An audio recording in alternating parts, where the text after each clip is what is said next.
Oi, gente, eu sou a Flora e essa é a nova temporada do Plantão Enem ao vivo. O programa que vai deixar você afiadíssimo para as provas do Enem. E o que é que pega na hora da prova? Quais são as dificuldades? Quais os temas mais importantes? Eu, Rafael e a Flora estaremos aqui todos os sábados junto com 3 professores que vão responder as suas perguntas.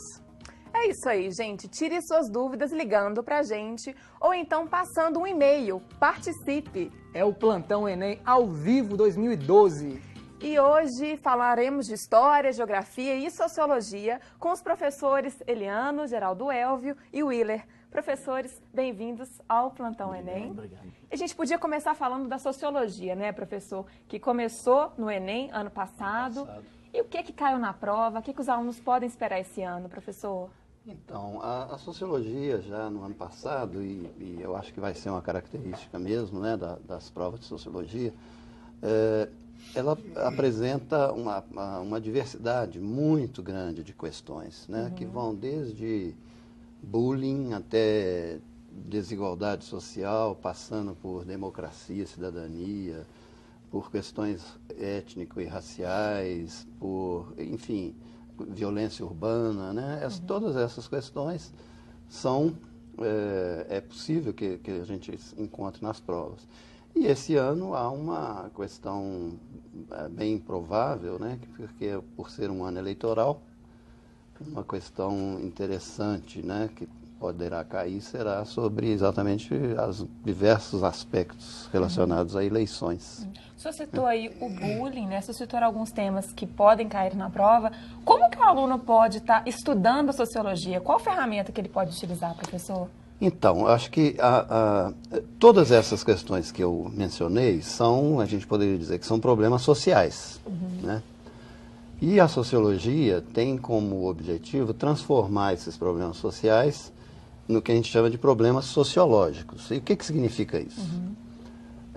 É dar uma visão crítica dessas mesmas questões, né? Propiciar ao aluno uma visão crítica. E o que seria essa visão crítica? A gente tem um jargão próprio da sociologia, né? Que seria uma técnica de estranhamento e de desnaturalização. Né? O que seria isso? Estranhar significa tornar problemático aquilo que normalmente para as pessoas não o é. Né? Exemplo? Exemplo, você está acostumado no seu dia a dia a falar do bullying ou da violência, né? Mas você não problematiza isso, você toma aquilo como um dado da realidade sem problematizá-lo. Quer dizer, estranhar significaria exatamente essa dimensão de tornar problemático, né? Algo que para as pessoas normalmente vivendo a sua vida cotidiana não é um problema no sentido sociológico. Ele não vê o desdobramento que aquilo tem, não avalia de uma forma maior? Os desdobramentos, os aspectos contingenciais, os aspectos históricos, quer dizer, desnaturalizar significaria exatamente isso, quer dizer, as pessoas não percebem o fato como algo em si que é dado como se fosse algo natural. E a sociologia deve vir exatamente para desnaturalizar, ou seja, isso não é o natural das coisas. É preciso que tenhamos essa visão crítica, saber, por exemplo, que os fatos, os fenômenos têm relações sociais por trás deles, têm interesses por trás deles. Né? Questões, inclusive, históricas, né, professor? Com certeza. Inclusive as questões de sociologia com interface com a história, né? Exatamente. Porque você não vai encontrar questões que não estejam contextualizadas, como ele falou, requer do aluno análise, né? O que significa isso? Uma visão crítica. Uma visão crítica. E utilizando diversos suportes, como tabelas, gráficos, estudos comparativos, por exemplo, como era o processo eleitoral no século XIX, durante o Império, como modifica com a redemocratização no final do século XX. Então, esses suportes também terão que ser muito bem analisados, pensando aí na temática das eleições, já que está em voga esse ano. Pois é, então, já que a gente está falando aqui, né, de eleições, bom, pessoal, nós preparamos um vídeo para vocês sobre um assunto, né, que tem muita chance de cair no Enem. Olha lá. As eleições municipais de 2012 vão escolher prefeitos e vereadores. Um belo instrumento de análise para a sociologia, que estuda os fenômenos da vida cotidiana. Através da sociologia, podemos estabelecer um processo de estranhamento do processo eleitoral. Estranhar no sentido de colocar em questão, de problematizar. O ritual das eleições começou lá na Grécia Antiga, quando os cidadãos deliberavam em praça pública a respeito das questões pertinentes. Era chamada democracia direta.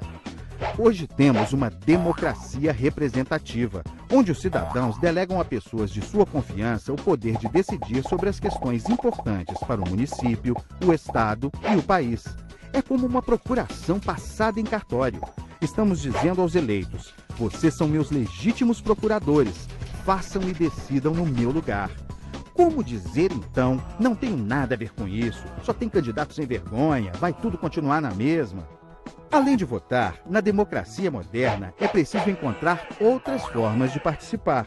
Afinal, na política, não participar é uma forma de participar, deixando que os interesses de quem participa se sobreponham aos de quem não participa.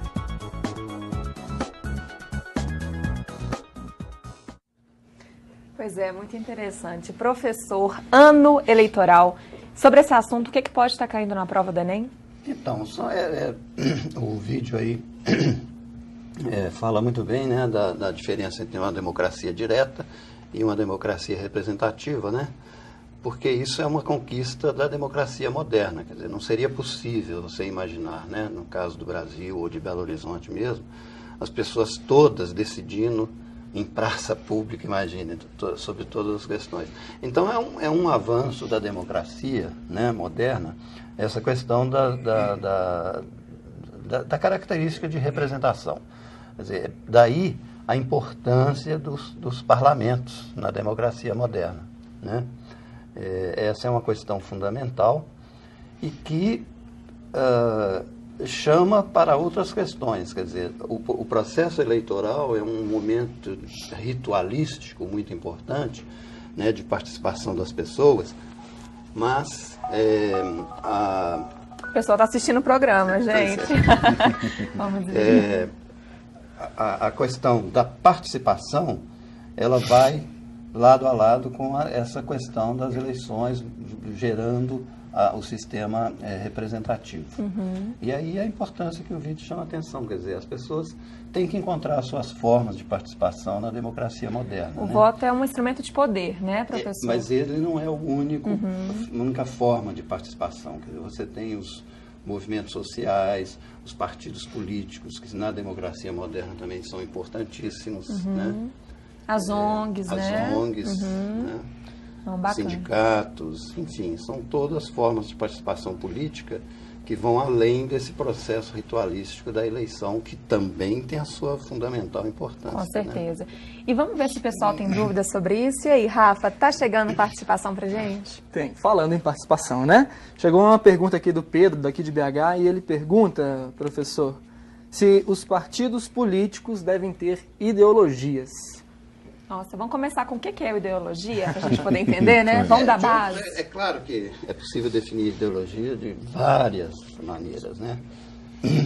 Mas, assim, para simplificar bastante, quer dizer, é um conjunto de ideias que as pessoas podem ter a respeito de como é que elas gostariam que a realidade fosse. Uma coisa é o que a realidade é, e outra é eu e outras pessoas imaginarmos o que essa realidade pode vir a ser. E esse é exatamente o campo da política. Sim. Né?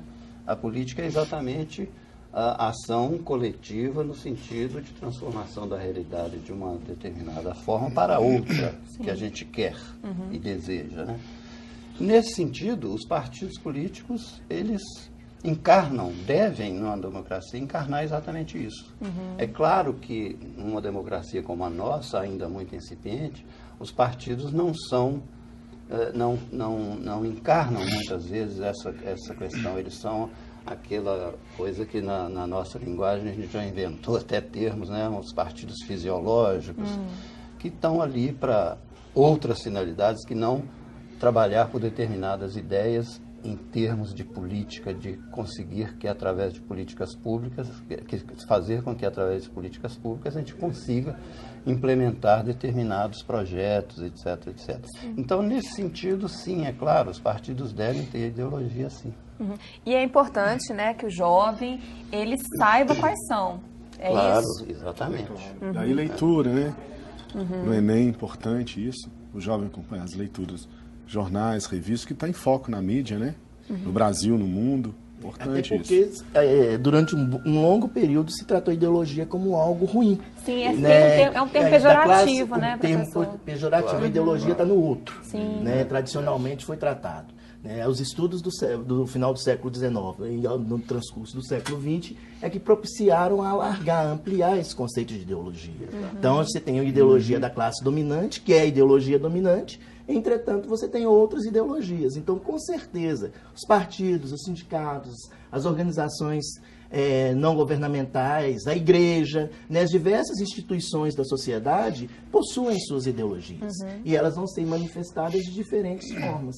Então, o discurso ideológico ele está presente, ele permeia a construção social.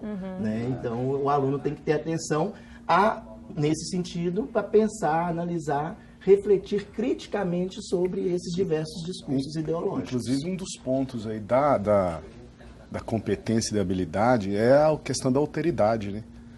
A alteridade é a questão do outro e as diversidades culturais que permeiam exatamente essas leituras diferentes da realidade. Então, por exemplo, na prova do Enem, você vai encontrar questões com posicionamentos sobre determinados temas, com leituras e visões ideológicas diferentes, que cabe ao aluno fazer uma interpretação e optar por uma resposta, não que seja a dele, aluno, mas a resposta em que a questão está problematizando para que ele faça. Isso é importante, isso é importante que ele pense. Então é possível, né, que cruzem aqui as áreas, a sociologia, a história e a geografia, o aluno acompanhar como é que foi a história da situação para entender a Flora, nossa... não é possível, isso é fato, não é nem possibilidade, isso é proposta da prova do Enem, essa transdisciplinaridade que nós falávamos aí anteriormente, isso é fundamental.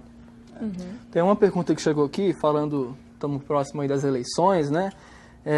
E eleições como essas para vereador, quando se gastam milhões nas campanhas, a Marina, de Nova Lima, pergunta se não são uma fonte de corrupção. Ixi, e aí, professor? Essa é uma questão complexa, né? Quer dizer, de fato, tal como as coisas ocorrem no Brasil hoje, né? As eleições propiciam, de fato, situações propícias à corrupção, no sentido do financiamento escuso, do financiamento escondido, que detém determinados interesses, né, claros, mas que não são explicitados, né? Daí todo o debate em torno da questão de que se os financiamentos das campanhas deveriam ser exclusivamente com recursos públicos, né? Esse é um debate que ainda vai perdurar por algum tempo, né? Algumas pessoas defendem que as campanhas sejam financiadas exclusivamente com recursos públicos, outros defendem que a possibilidade de que haja recursos privados, mas que de forma clara e muito controlada, né? Transparente, etc, etc. Esse é um debate que ainda vai perdurar por algum tempo, mas já está em pauta, né, no Brasil hoje. E pode cair na prova, né? É possível que sim. Essa é uma questão premente, né, na realidade do Brasil hoje. É uma discussão que está presente aí como parte do processo eleitoral como um todo. Só para citar um exemplo, uma questão da prova do ano passado trouxe por dentro, né, implicitamente essa discussão, que tinha um suporte, que era uma imagem dos caras pintadas, do movimento para o impeachment do ex-presidente Fernando Collor, que por dentro da questão trazia a necessidade de analisar esses processos de corrupção, né, por dentro do governo. Então não vem diretamente, né, às vezes não aparece explicitamente o termo corrupção, né, a temática corrupção, mas ela vem da necessidade de analisar as causas, né, as consequências de determinados processos. E fundamentalmente como os movimentos sociais lidam e se organizam com essa corrupção, principalmente na República, né? Exatamente. Que é um foco que tem cobrado muito na prova. na República. E mais recentemente, quer dizer, nós estamos vendo aí todo dia o julgamento do mensalão, né, que remete diretamente para essa questão. Portanto, é uma questão bastante atual e que pode sim cair na prova. A lei da ficha limpa, né, que tem sido, inclusive, utilizado por vários partidos nas propagandas eleitorais agora. Que a corrupção está no outro. Né? Eu defendo, o meu partido defendeu, o meu partido está a favor da lei da ficha limpa. E, professor, a gente vai para o intervalo, mas antes eu queria que o senhor desse uma dica para o aluno que está assistindo a gente na prova de Sociologia. Eu acho que é o que, de certa forma, a gente já disse, né?